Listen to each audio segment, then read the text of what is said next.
Why do people remember Michael Jackson's accusations, but forget he walked out of court not guilty on every count? Because the accusations were serious. You can't just ignore that. Here's what they don't want you to notice. A courtroom needs evidence. The media only needs repetition. So the accusation becomes the brand? Exactly. Tiny courtroom demon. Michael Jackson wasn't just a pop star. He became too big to manage. Too rich, too global, too independent. And then he did the one thing artists are not supposed to do. He started owning the music and pointed at puppet masters. That's when he stopped being just a performer. He became a power problem. Exactly. In the 80s, Michael bought the ATV catalog, which included major Beatles songs. That means he wasn't just singing hits. He owned publishing, and publishing is where the real money lives. Okay, but that doesn't explain the accusations. It explains why the machine had a reason to stop treating him like a protected asset. Because as long as Michael made money for the system, he was the king of pop. But when he started owning parts of the system, suddenly he became weird. Suddenly he became a punchline. Suddenly every part of his image became a trial. But he settled in 1993, right? Yes, a civil settlement. Not a criminal conviction, not an admission of guilt. But the media knew most people wouldn't understand the difference. So they turned the payout into a feeling. And feelings are harder to overturn than verdicts. So legally, one thing happened. Emotionally, they branded him forever. Now you're getting it, evil baby paralegal. Then came 2005, a full criminal trial over child abuse allegations. Quote-unquote witnesses, quote-unquote testimony, media circus, the whole world watching. And what happened? Not guilty on all counts. The court cleared him. The culture didn't. That's the whole game. They didn't need to prove Michael guilty forever. They only needed to make the question immortal. Why would the media do that? Because suspicion is profitable.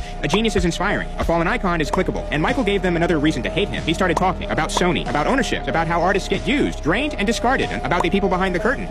So the dancing man started pointing at the money men. Exactly. And that's when the image assassination became useful. If Michael says they're exploiting artists, people might listen. But if the media spends years making him look unstable, strange, suspicious, then when he speaks against the industry, people don't hear a warning. They hear a crazy celebrity. So they didn't have to silence him. They just had to make people stop trusting him. That's colder than censorship. That's character destruction, because once your image is poisoned, truth sounds like paranoia. A legal case ends. A media label doesn't. So what's the actual pattern? Simple. First, they celebrate your talents. Then they profit from your image. Then you start owning too much. Then you start speaking too much. Then suddenly, your name becomes the scandal. Not your music, not your catalog, not your warnings. The scandal. So the machine doesn't always destroy the man. Sometimes it destroys the meaning of his name. Exactly. That's the permanent trial. No final verdict, no clean ending. Just a question kept alive forever. Because if people spend 30 years asking, was Michael guilty? They never asked the other question. Who benefited when the most powerful artist on earth became impossible to defend?